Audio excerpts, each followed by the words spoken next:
Hi folks, it's me Michael. Told you I was going to share with you the journal entry each and every day. So the first one was actually from yesterday. So it was probably going to be a day off. But yesterday, October 7th, 2024. So for the past 2 years, maybe longer, 2.5 years, I've been dealing with a major health issue. It began way back in October, the end of October of 2022. I had my left big toe amputated. I had contracted a gangrene infection that slipped in through a blister that I developed and just took over. That never healed. So after multiple surgeries, multiple, I'm talking maybe 15 or 16 of them, I finally they ended up amputating my big toe. Multiple surgeries later, on November 17th, 2023, I had amputation below the knee on my left side. Again, from just that blister and that infection never healed. And yes, I'm diabetic. But, however,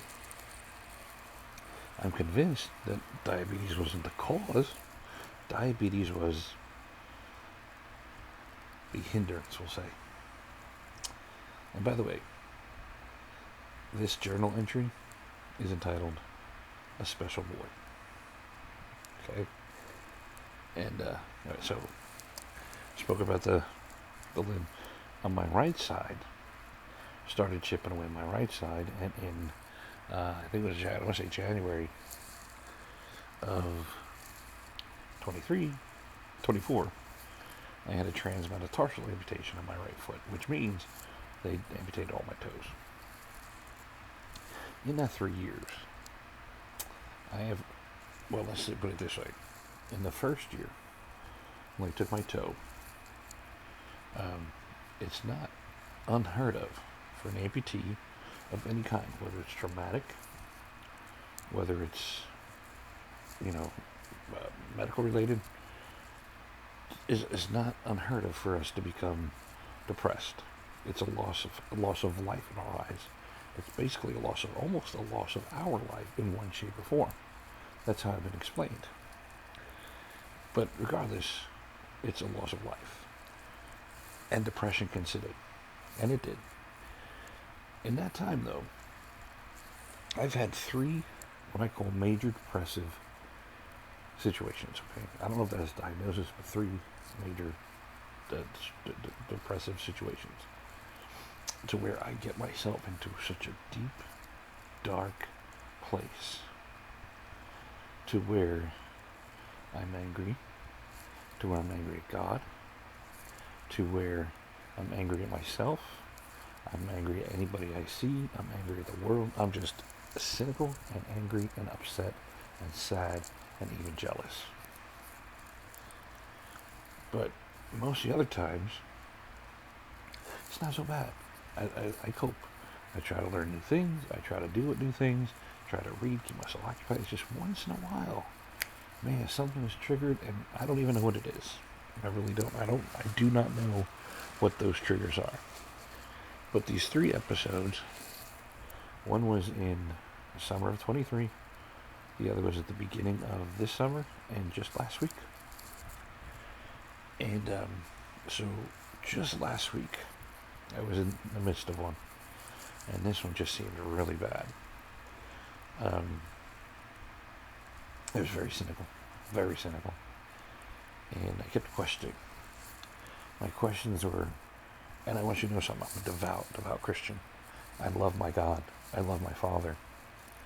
I'm a follower of my Father. I'm a follower of Christ. I know He is my Lord and Savior, and I know that He's got things in store for me. I know this. But sometimes when when you get into those spots, the devil, Satan, evil one, the prince of the world, starts to talk to you in a way. And then you start questioning. God, why do I go through this? What is the purpose, God? God, please. You blame God. And you know it's not him that brought it. God did not bring evil to this world. That's why he sent his son. He didn't bring evil to this world. But at that moment, the devil lies. And last week, he was lying so good. I said, God, why? Why can't I be healed? Why can't I have my miracle? And then I get jealous. And I blame others because I'm jealous of them. And I'm going to tell you what I mean. I have seen other folks that have had medical issues, that have had prayer over them, prayer for them, prayer with them, and it seems to me within just a few months they got their miracle and they've got healed. It may not be true, but that's what I perceive. Now, please, don't get me wrong. I am happy and joyful for those people that do receive a miracle like that. But at those times when I'm down, why not me, God? I've played the rules, God. The first day I was laying on that emergency room table with my toe, and I was dying. The doctor said I was dying. I was close to death. And I laid back and I gave it to God, and I said, God, this is yours. I give this to you, just like I'm supposed to. I prayed every day. I miss days. I pray almost every day, almost every night. Have I fallen? Have I sinned? Have I slipped? Absolutely. I'm a human. I'm a Christian. And that's why I'm a Christian. Because I fall and I slip and I sin. And then I'd be jealous again.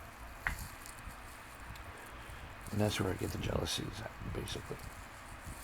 And then you come across Christians, other brethren, who are just the sweetest people. And their intentions are just so good. And their intentions are just so comforting. But when you're in those situations, those three, I'll call them for lack of better terms, my down times. When I'm in those situations, the last thing I want to hear is what I will call, for all intensive purposes, the Christian talking points. Right? They say to you, well, just pray more. Well, yeah, that's great. I would pray so much more if I'm not praying as much as I can now.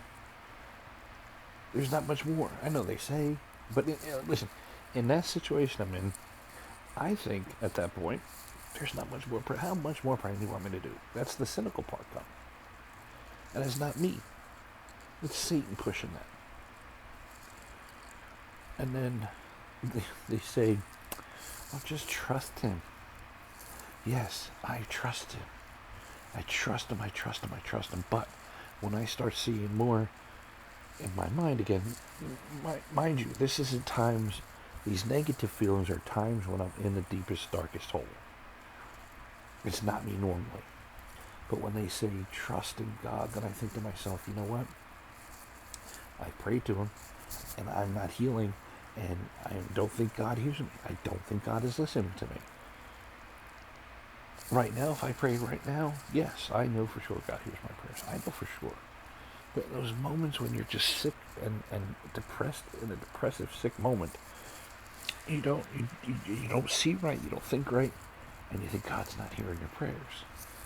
And if God's not hearing my prayers, and I'm not healing, and I see others healing, why should I trust him? How can I trust in something I don't think is working for me? So then the other one I hear, and this one, sometimes in those situations, I just want to throw a punch, They say to you, just remember, there's always somebody worse off than you. Okay. A day like today, where I have more joy in my heart, a little better feeling than I was at those 3 times. And then, for example, last week, when I feel that way, and I'm in that position, at that point in time, don't tell me there's somebody worse off than I am. In the back of my mind, I know there is. I know. I live here in Tennessee, East Tennessee. Not even maybe an hour away from me.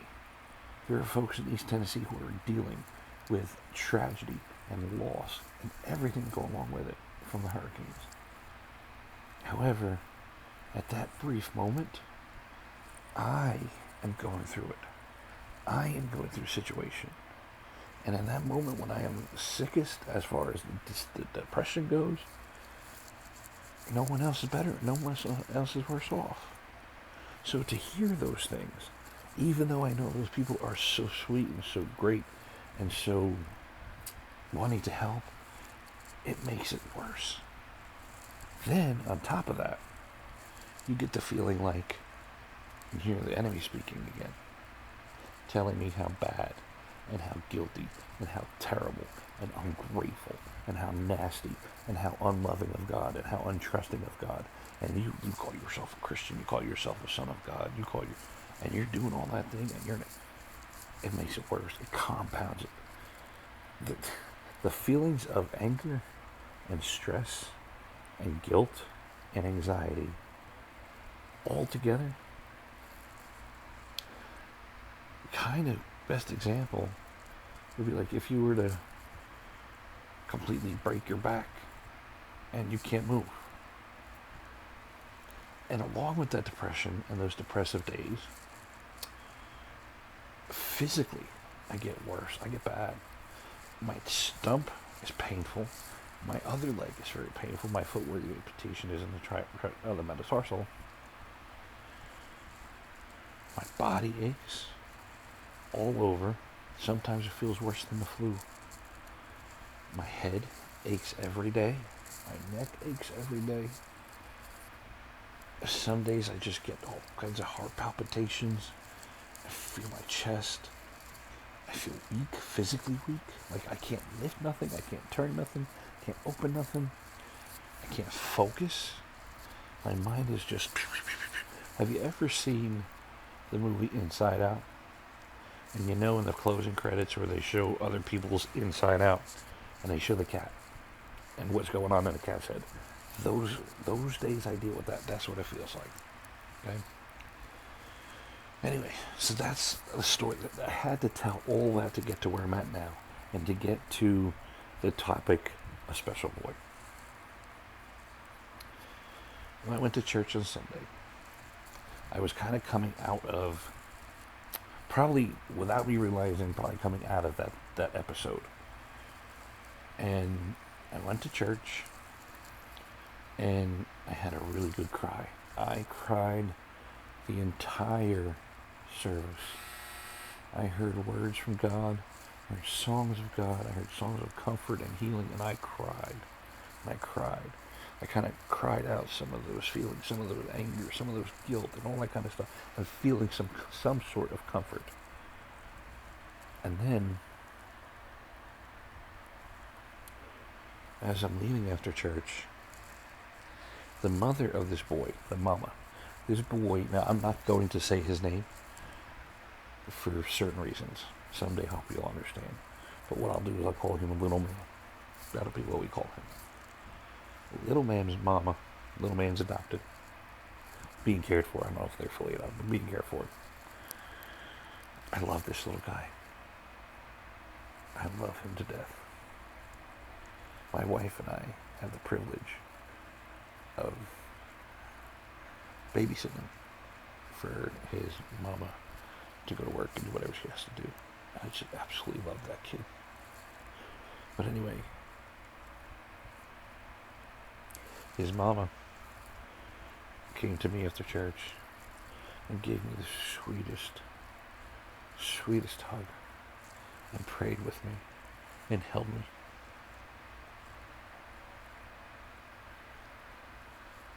Felt so good. So nice. And a few moments later, 2 other friends of mine from church prayed with me, gave me an encouraging word. Made it just a little bit more better. More better, is that a way to say it? But then, from a little bit down, it was almost like what you would hope if your life was a movie scene, what it would be like. What seemed to be like far off and across the room, this little man with his older sister. Now he just started walking about 2 months, 3 months ago. He's walking all over the place now. But he saw me. He calls me Uncle Mike, or they call me, or I ask him, I call myself Uncle Mike to him. And he came to me with the biggest, most gorgeous smile I ever seen in my life. And this kid has the most gorgeous little smile, the cutest little dimples. I mean, just everything. Started to melt. And then he comes to me with his hands up for me to pick him up and hold him. And when I did, he put his hand on my shoulder. His little tiny hand on my shoulder. And squeezed so hard. As hard as that little 1.5-year-old kid or whatever, just over a year kid can do. And as he held me, I cried. And I could feel all of that negative activity, all of that sadness, all of that despair, and all of that episode of depression that I was feeling just melt and slip away as if he, little man, took it from me. To me, he's a special boy. God's word tells us to suffer not the children, for the kingdom of heaven is theirs. I believe that little man was an angel sent into our lives. Now let me tell you something before I go further. Hold on. I gotta wipe this off here so I can see you better. See, that thought is just leaking out more of those negative activities from inside my body. But that little man was born of a substance abusing mother. And when we first started watching him and babysitting him, this poor fella went through DTs and he screamed and cried in so much pain. And there was nothing that I could do to take it away from him. I wish I could have. I love that little guy so much.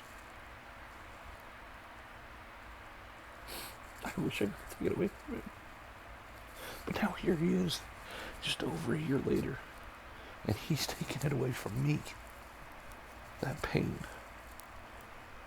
What a special boy. I know for sure God has put him in our place. God has put him with us for those reasons. He is my special little boy. Our special little boy. And he's going to be something special in our town. I just know it. I just know God has something awesome and amazing to go on in this kid's life. For him to come into the world suffering and to be able to take away suffering from people. God. Even though it was in the midst of depression, it just made me so happy. So joyous. I love that kid. Hey, thank you for watching and putting up with my rant. I hope to see you the next time we enter a journal. Have a wonderful day. God bless.